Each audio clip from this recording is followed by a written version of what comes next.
Hi, a very good morning. So, welcome to our breakfast session where we'll focus on the following topic: how to identify a passion. But before that, I have the following question for you: why should we identify our passion? Before going to how, why should we identify our passion? Have you ever thought of it? And by definition, what does passion mean? So we have plenty of questions when we come across this word passion. So what is this all about? Why do we come across it? And why should we identify a passion? Or if at all you know why, then how to identify them? So what are the clinical features? So this will be the core discussion of this live session. And tonight, again at 9:30 p.m. Indian Standard Time, we'll have case-based discussion as usual, as I mentioned prior. Okay, so I hope it is streaming fine. So let me know if you have any issues with streaming. We'll proceed accordingly. So once again, a very good morning, all of you. So before asking ourselves how to identify passion, why should we identify passion, and what is passion all about? So if you the meaning of passion, it's a feeling of intense enthusiasm towards something or someone, by definition. So it's a feeling of intense enthusiasm. And as Ralph Waldo Emerson rightly said, nothing great was ever achieved without enthusiasm. In fact, it's true. So when you know what passion is all about, so why should we identify passion? Because since we are born in this world, since we are a superior race, we think the nature has some kind of bearing on us, like it has to take care of us. It's nature's responsibility, and we think like we deserve everything on this planet, because as a superior race, as the modern race, as the latest generation, we do have such kind of feelings. But nothing can be further from truth. The current pandemic has given us a slipper shot, and it has shown what happens when we try to screw with Mother Nature.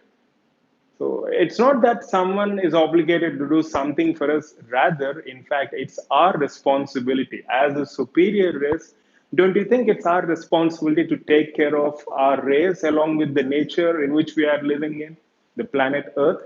Or else these will be the consequences. So if we screw with Mother Nature, so this is what we're going to face. So the point here is, why should we identify our passion before how? See, as I said, we are here to contribute towards overall betterment of humanity and the rest of the creatures which are living synchronously along with us. So it's our responsibility to take care of the other beings, not the reverse phenomenon, as I mentioned prior. So it can be a different means. See, you do anything possible. You take up any project. It can be business, clinic establishment, teaching in our profession in specific. You take up anything, you take up any example, you'll know that you're only working towards betterment of society. We often think and we often assume that we're doing it only for sake of feeding our stomachs, but nothing can be further from truth, because we are, if we are thinking that way, it means we are missing the bigger picture. The bigger picture is overall good, greater good. It's not just about feeding our stomach. In fact, survival is never at stake. With the current technology and with the availability of food and food revolution, whatnot, we have so many revolutions. And with science and technology, survival is never at stake. We can survive somehow, but we have a greater responsibility towards greater good. So if you look at the bigger picture, and we often miss that bigger picture. So that's the reason why I personally think that it is important for each and every one of us to identify our passion, because no matter which route we choose, it can be any route or it can be any means, but ultimately it's for greater good. It's towards contributing towards progress of our society. When I say society, it doesn't just mean humanity, but as such all living creatures, including planet Earth. So if we screw, we'll get screwed in turn. It's a very simple logic, tit for tat reaction, Newton's third law, or whatever you can quote that. Now, since I said why we should identify our passion, so how to identify the same? So how to identify it? Because it seems very filmy. Like when we say like we should work hard, work with dedication, it all appears filmy. That's all fine. But how to identify what a passion is? I mean, if I say you have to identify your passion, just close your eyes, ask yourself this question: What's my passion? Do you think you'll have the answer, or do you think you'll have answer in some ready-made guide in the form of a multiple choice question, which is of course our favorite?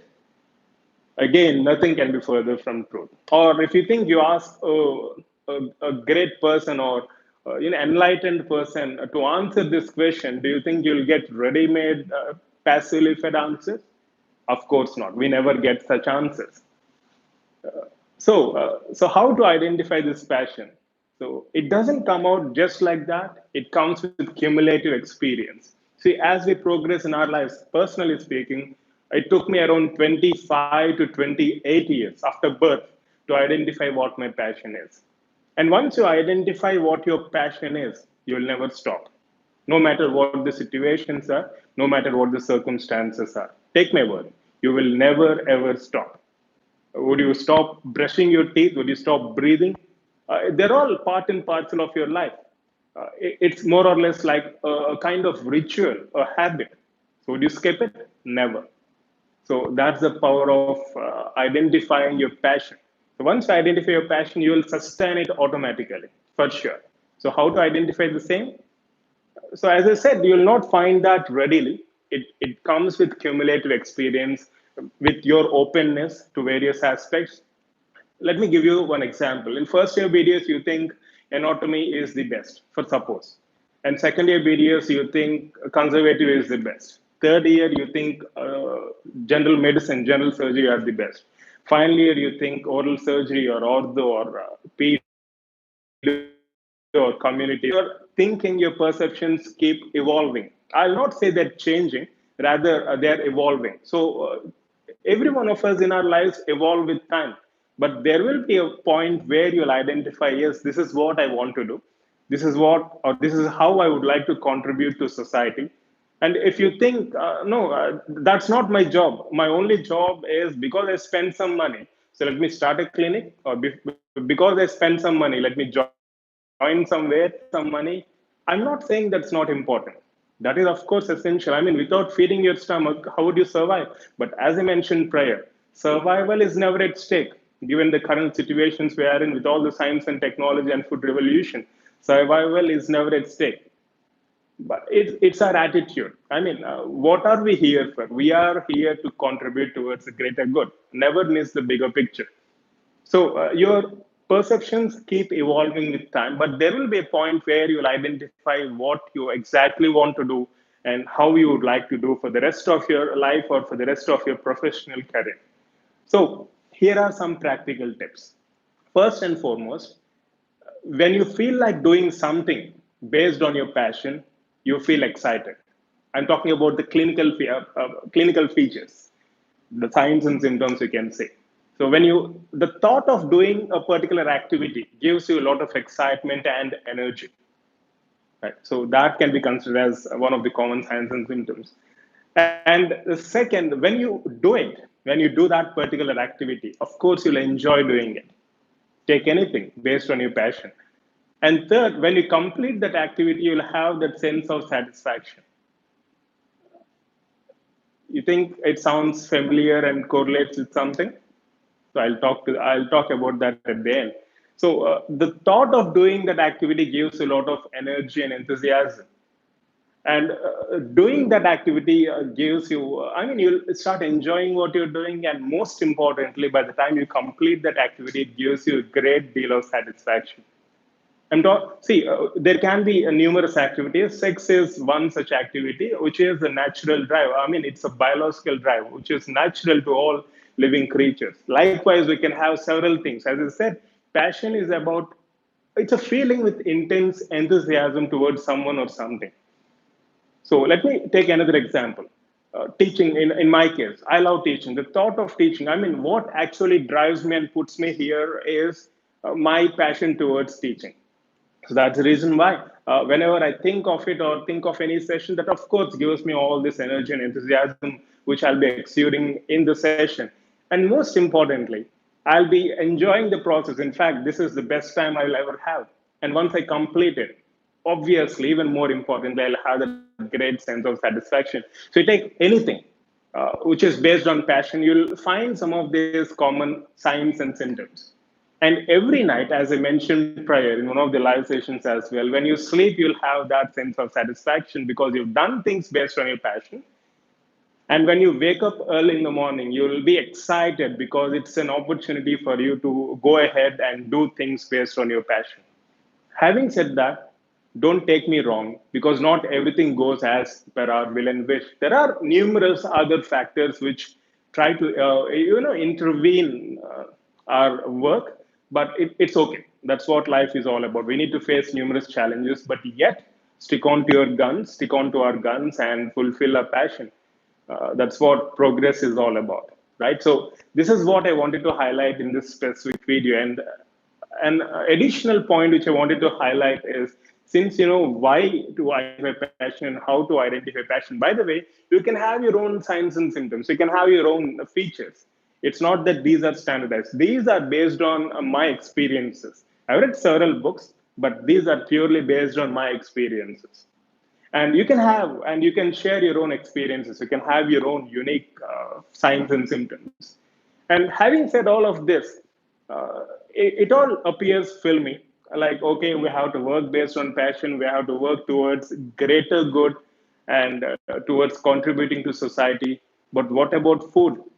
As I said, survival is not at stake, but still, I have something important to share, which is nothing but hedgehog concept, which I discussed exclusively in the form of a separate video way back a few years ago in YouTube itself. Hedgehog concept. So I'll just summarize that concept and then we'll conclude this session. So this actually works in conjunction with passion. So hedgehog concept is where we have three important factors. The first factor is uh, identifying your passion. So what's your passion? Let's suppose teaching is my passion. So one, that the first factor. So what's your passion? So ask yourself this question. If you don't get your answers, don't worry. You still have time. There will be a time where you will definitely identify what your passion is. So first factor, you should be able to identify your passion. And the second factor in this hedgehog concept is your ability to do it. Just because you're passionate about something doesn't mean that you'll be successful. So if you're having that ability to do, I mean, if I'm able to teach, I'll sustain, or else no. If you're able to draw, you'll become a great artist, or else no. If you're a good driver, you'll drive, or else no. So your passion, your ability or potential to fulfill the same.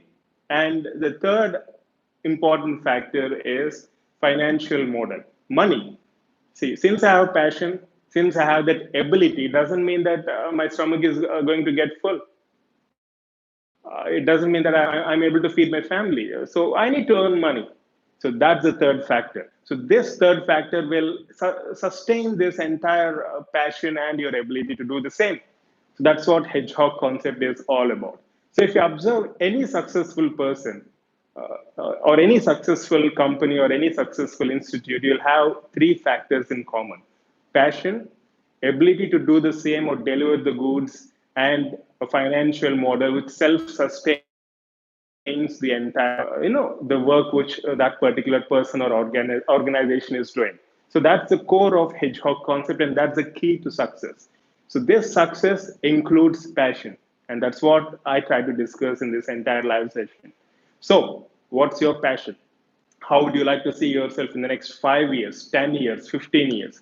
All these will answer your questions. If you don't get answers, there's nothing to worry. It's not that you have to find the answer. You will automatically and obviously get the answers, because that's what we are here for. That's what, as a evolved race, we are here for. Not just to feed our stomachs, but look into the greater picture. We are here to contribute and be troubleshooters rather than troublemakers. Don't you think so? So this is something which we all need to question ourselves time and again and work accordingly. Right? So I hope you got my point. So I'll see you again tonight at 9:30 p.m. Indian Standard Time. Yeah, we'll have a case-based discussions. So regarding yesterday's homework, I hope you guys have completed the same. And if you haven't, do check out yesterday's video, complete the homework, and get back through mail. I'll try to address all your mails today itself before the live session. Okay? So wish you all the best. Love you all and have a great day ahead. And you can consider this as your homework. I mean, ask yourself what your passion is. If you have an answer, you're more than welcome to share. Because sharing our passion with our loved ones definitely helps us to stay motivated. So consider this as your homework. Right? Take care. Love you all.